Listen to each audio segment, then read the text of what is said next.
जो पेशेंट्स होते हैं ना डायबिटीज मेलाइटिस के, उनसे बोला जाता है देखो दादा इधर आओ तुम दादा, सुबह की पेशाब लेके आना। अच्छा मतलब जो मतलब डॉक्टर्स बोलते हैं पेशेंट से कि सुबह की जो पी है, सुबह की जो वॉशरूम है उसको लेके आना, उसमें क्योंकि ग्लूकोज और कीटोन बॉडी जल्दी मिल जाएंगी।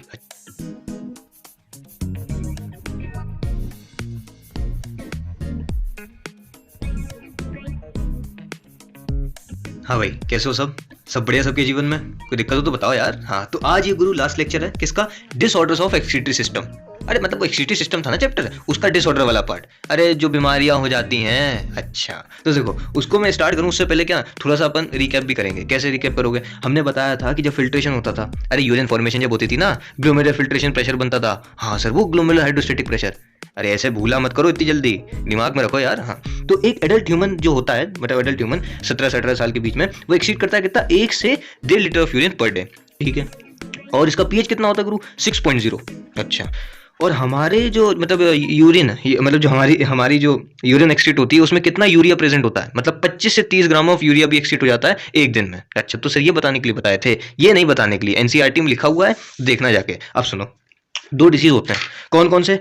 एक डायबिटीज मेलाइटस, एक डायबिटीज इंसिपाइटिस। इनमें कंफ्यूज रहता है बच्चा, उसमें वो सोचता है यार ये मेलाइटस में क्या होता होगा और इंसिपाइटिस में क्या होता होगा। कुछ नहीं। देख, डायबिटीज मेलाइटस मतलब क्या कि यूरिन मतलब जो सुसु मतलब जो पी हो रही है उसमें क्या है? ग्लूकोज प्रेजेंट है। अच्छा, ग्लूकोज प्रेजेंट है या फिर क्या है? कीटोन बॉडीज प्रेजेंट है। इनको हम क्या बोलते हैं? Diabetes mellitus. इसको याद करने का तरीका देख, कैसे याद रखना, जब आप लोग डॉक्टर बन जाओगे ना तब बेसिकली ये काम होता है कि जो पेशेंट्स होते हैं ना डायबिटीज मेलाइटिस के, उनसे बोला जाता है देखो दादा इधर आओ तुम दादा, सुबह की पेशाब लेके आना। अच्छा मतलब जो मतलब डॉक्टर्स बोलते हैं पेशेंट से कि सुबह की जो पी है, सुबह की जो वॉशरूम है उसको लेके आना, उसमें क्योंकि ग्लूकोज और कीटोन बॉडी जल्दी मिल जाएंगी। अच्छा क्योंकि रात भर से आदमी क्या जगह है, ठीक मतलब सोया है। तो डायबिटीज मेलाइटिस में क्या होता है? ग्लूकोज और कीटोन बॉडीज मिलती हैं किसमें? हमारी यूरिन में। जबकि डायबिटीज इंसिपाइटिस क्या होता है? डायबिटीज इंसिपाइटिस मतलब क्या कि जो हमारी यूरिन है वो टेस्टलेस है। अब तो सर हम टेस्ट करके देखेंगे सर। अरे हद कर रहे, अरे बहुत से ऐसे टेस्ट होते हैं जिससे पता चल जाता है। और वाटरी होगी, वाटरी मतलब बहुत ज्यादा पानी का क्या होगा? सेक्रेशन होता जाएगा यूरिन के थ्रू, जिससे पानी की कमी होगी ऐसे लोगों में। अच्छा तो अगर थोड़ा दिमाग तुम लगाओ कि डायबिटीज इंसिपाइटिस में हमारा कौन सा हार्मोन काम नहीं कर रहा होगा? एडीएच वाला। वो क्या कराता था? वाटर का रिएब्जॉर्प्शन कराता था ना। हाँ सही बात है सर, ठीक। ये तो छोटे मोटे थे। अब आओ मेन डिसऑर्डर पे जो एनसीईआरटी में दिए हुए हैं। उनमें सबसे पहला एनसीईआरटी ने लिखा है यूरेमिया। अब पता लोग बाग सोचते हैं ये कौन सा मियाँ है मतलब ऐसी बात नहीं है, यूरेमिया एक डिसीज है। इसमें क्या होता है? जो हमारी किडनी है वो सही से काम नहीं करती। क्या हो जाती है? माल फंक्शन हो जाती हैं। उनने बोला अब हम काम ही नहीं कर रहे, जाओ तुम। अच्छा, माल फंक्शनिंग ऑफ द किडनी, जिससे क्या हो सकता है? जो यूरिया है, हाँ अब यूरिया एक्सीट नहीं हो पाएगा तो वो एक्यूमुलेट हो जाता है कहाँ पे? हमारे ब्लड में। कौन? यूरिया। अच्छा, और अगर यूरिया हमारे ब्लड में प्रेजेंट हो गया मतलब एक्यूमुलेट हो गया, इस कंडीशन को हम क्या कहते हैं? यूरेमिया। अच्छा, अब ऐसा कंडीशन जैसे मान लो यूरिया बढ़ता जा रहा है ब्लड में तो किडनी फेल भी हो सकती है। अच्छा ठीक है, ठीक है समझ रहे हैं हम तो, धीरे धीरे धीरे समझ रहे हैं। ठीक, अब सुनो, किडनी फेल भी हो सकती है। हाँ किडनी फेलियर हो सकता है, तो सर इसको हम सही नहीं कर सकते? कर सकते हैं। ऐसी कौन सी चीज़ जिसको हम सही नहीं कर सकते? तो देखो इसको, इसके दो तरीके हैं सही करने के। कौन कौन से? सबसे पहला है हीमोडायलिसिस और दूसरा होता है किडनी ट्रांसप्लांटेशन। देखो हीमोडायलिसिस आप कब तक करवाओगे यार?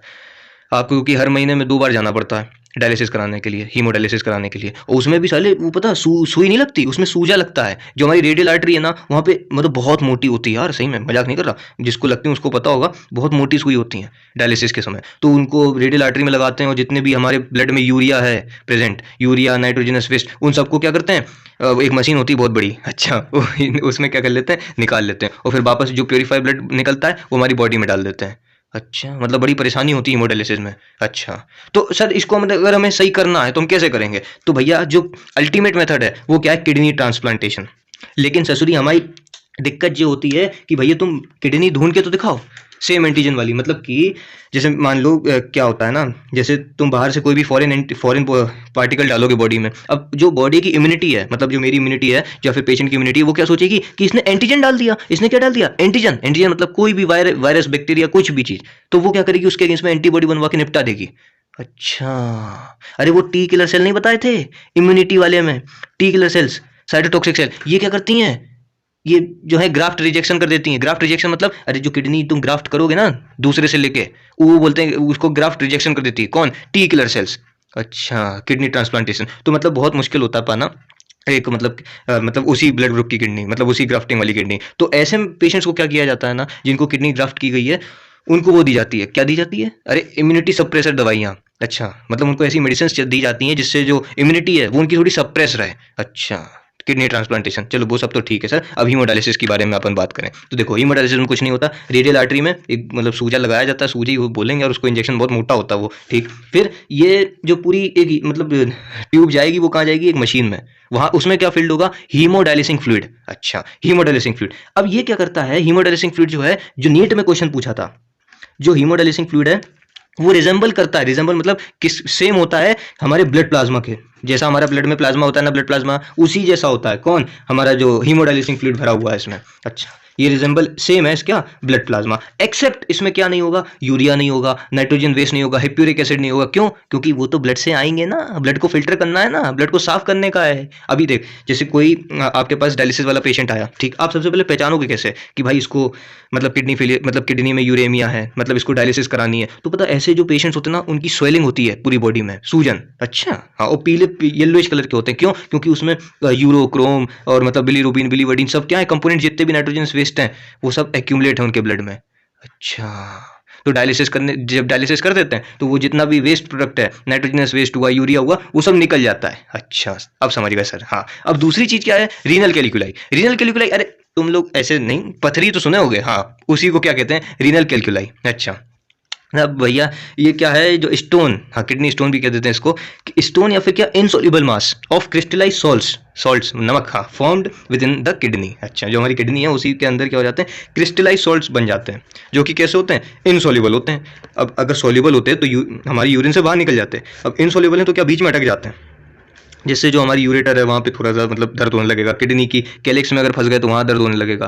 तो इनको भी समझ लो सही कराना पड़ता है। फिर ग्लोमेरुलो मतलब क्या है ये, ग्लोमेरुलो नेफ्राइटिस, ये तो मैंने वहाँ पे भी बताया था। ये क्या होता था, इन्फ्लामेशन ऑफ द ग्लोमेरुलाई, अच्छा, ऑफ किडनी। अरे वो अपन ने ऐसा नहीं बनाया था, क्या बनाया था भाई साहब, ये वुमेन्स कैप्सूल, और यहाँ पे हमारी कौन आती थी, ग्लोमेरुलस आती थी। हाँ सर, आती तो थी, हाँ, वो ब्लड बहुत तेजी से लेके आती थी, एफरेंट आर्ट्रियोल, हाँ एफरेंट आर्ट्रियोल बहुत तेजी से लेके आती थी, जिससे क्या होता था, कभी कभी जो हमारी ग्लोमेरुलाई है, ग्लोमेरुलस है, उसमें क्या हो जाती थी, इन्फ्लामेशन हो जाती थी, इसको हम क्या बोलते हैं, ग्लोमेरुलोनेफ्राइटिस। तो गुरु देख, अपन ने पूरा चैप्टर कंप्लीट किया, बोल हाँ कि ना, किया सर, और अपन ने डिसऑर्डर भी कंप्लीट कर लिए, मतलब मेन मेन चीज अपन ने पढ़ा दी। अब इसके बाद अभी रुको जरा, सबर करो, क्वेश्चन देख लेते हैं 3-4, मतलब ज्यादा नहीं पढ़ाएंगे, 3-4 क्वेश्चन देखो। इसके बाद तुम क्या करना, एनसीईआरटी पढ़ लो पूरी। हाँ, दूसरी चीज क्या करना, क्वेश्चन लगा लो प्रीवियस ईयर, प्रीवियस ईयर जरूरी है गुरु। मैंने जितना भी पढ़ाया, मैंने पूरी यूरिन फॉर्मेशन अपन ने जितना भी पढ़ा अभी तक, अगर आपके 10 क्वेश्चन भी हो रहे हैं ना, तो मतलब थोड़ी सी मैंने भी मेहनत करी, और थोड़ी सी आप भी मेहनत करो यार। तो अभी अपन क्वेश्चन और देखते हैं, फिर आपसे विदा करते हैं। तो देखो, एक आध क्वेश्चन हम करा देते हैं आपको। उसने क्या बोला कि जो एंजियोटेंसिनोजन है, अब सर एंजियोटेंसिनोजन कहाँ पे बनता था, रास मैकेनिज्म में। अरे वो renin, angiotensin, aldosterone synthesis system नहीं था एक, हाँ हाँ सर था, उसमें क्या आती थी, एंजियोटेंसिनोजन। तो उसने बोला कि जो एंजियोटेंसिनोजन एक प्रोटीन है, वो तो हमें भी पता है, ये कहाँ पे बनता है। अच्छा, ये जो है कहाँ से सेक्रेट होता है, देखो जरा, वो रास मैकेनिज्म नहीं पढ़ाए थे, उसमें बताया था कि लिवर होता था। हाँ, लिवर होता था। लिवर क्या सेक्रेट करता था, एंजियोटेंसिनोजन को। यार देखो, ये दिमाग में चीजें चलनी चाहिए, डायग्राम चलना चाहिए, मतलब उतनी बार पढ़ लो। देखो, पढ़ना सिर्फ अगर सिलेक्शन के लिए कर रहे हो तो वो मजा नहीं आएगा, तुम्हें यही लगेगा कि यार सिलेक्शन हुआ कि नहीं हुआ। एक एक्सीलेंस पाने के लिए पढ़ो कि भाई मैं अपना बेस्ट वर्जन करके दिखाऊंगा, चाहे कुछ हो जाए, फिर उसके बाद सिलेक्शन तो हो ही जाएगा ऑटोमेटिकली।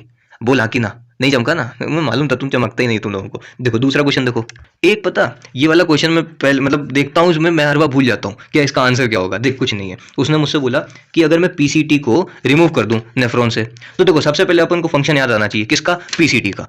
पीसीटी क्या करता था, वो सर जो है मैक्सिमम रीएब्जॉर्प्शन करता था। हाँ, तो बस आंसर तुम्हें अब आ गया, पीसीटी क्या करता है, मैक्सिमम रीएब्जॉर्प्शन किसका करेगा, ग्लूकोज हो गया, पानी हो गया, सोडियम प्लस के आयंस हो गए, और भी का पता फलाना ढिकाना चीजें करता है। अच्छा, तो ऑप्शन आपको यहाँ पे 4 मिलेंगे, वही कि मतलब पहले लिख देगा कि मोर कंसेंट्रेटेड यूरिन। अच्छा, तो अब पता दिमाग लगाना पड़ेगा इसमें, मोर कंसेंट्रेटेड यूरिन, या फिर दूसरा लिख देगा नो चेंज। अच्छा, नो चेंज, ये जहां तक एआईपीएमटी 2015 का क्वेश्चन था। अच्छा, और एक तो उसने लिखा था नो यूरिन फॉर्मेशन, कि भैया अब ऐसा अगर कोई पेशेंट होगा जिसमें पीसीटी हमने काट दिया तो यूरिन ही नहीं बनेगी। और कुछ लोग पता जो वेले होते हैं वो यही लगा के आते हैं, नो यूरिन फॉर्मेशन। वो बोलते हैं कि यार ये तो हो ही नहीं सकता, क्यों, क्योंकि उन्होंने पढ़ा तो है नहीं, तो वो सोचते हैं कि थोड़ा अलग करके देखते हैं। और एक उसने दिया था मोर डाइल्यूट यूरिन।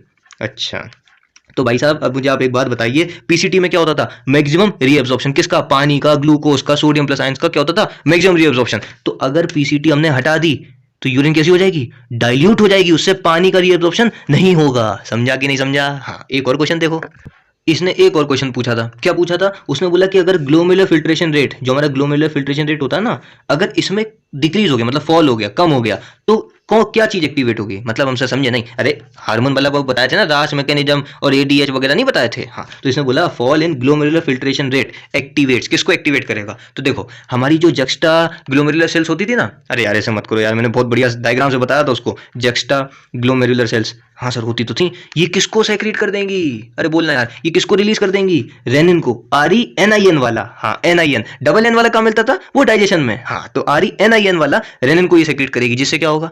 कुछ नहीं भाई साहब, जो है ये फिर जो है ये जो रीअब्जॉर्प्शन बढ़ा देगा, रीअब्जॉर्प्शन बढ़ाएगा किसका? पानी का, जिससे जो हमारा ब्लड प्रेशर है वो बढ़ जाएगा। अब लेकिन सर यहाँ तो ग्लोमेरुलर फिल्ट्रेशन रेट दिया है। अरे चचाओ, जब ब्लड प्रेशर बढ़ेगा तो ग्लोमेरुलर फिल्ट्रेट रेट भी बढ़ेगा। कैसे बढ़ेगा? अब देखो ब्लड प्रेशर मतलब क्या? ब्लड प्रेशर बढ़ना मतलब क्या? हार्ट जो है जल्दी जल्दी काम करेगा, हाँ मतलब जल्दी जल्दी ब्लड को प्रोवाइड करेगा पूरे ऑर्गन्स को, तो ब्लड प्रेशर बढ़ा तो ऐसे ही जल्दी जल्दी ब्लड जाएगा ना किडनी के पास, तो जो हमारा ग्लोमेरुलर फिल्ट्रेशन रेट है वो भी बढ़ जाएगी। चमकी कि नहीं चमकी? मतलब नहीं चमका क्या यार अभी भी?